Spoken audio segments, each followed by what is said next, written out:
Ano ang Islamic Finance? Ang Islamic Finance ay sistema ng pananalapi na sumusunod sa mga prinsipyo ng Sharia, Islamic law. Hindi lang ito tungkol sa pag-iwas sa interes o sugal, ito ay buong sistema na naglalayong lumikha ng patas at matarungang lipunan.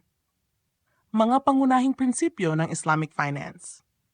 1. Pagbabawal sa riba, patubig o interes. Ipinagbabawal ang kita mula sa pera lamang nang walang tunay na produktibong gawain. Dapat may tunay na halaga o panganib na tintanggap ang nagpapahiram.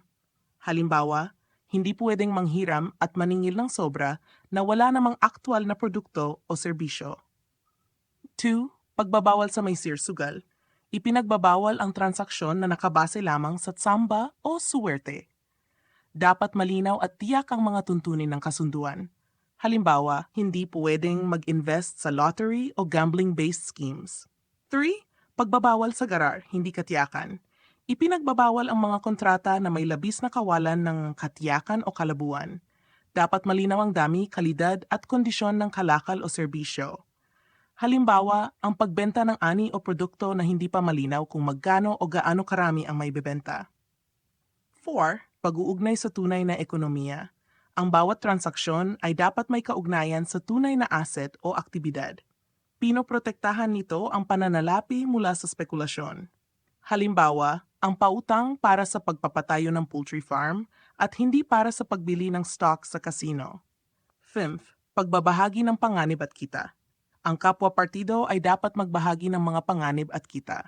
Walang garantisadong tubo. Ang kita ay resulta ng matagumpay na negosyo.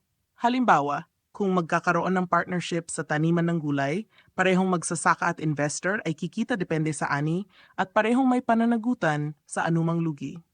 Bakit mahalaga ang Islamic Finance? 1.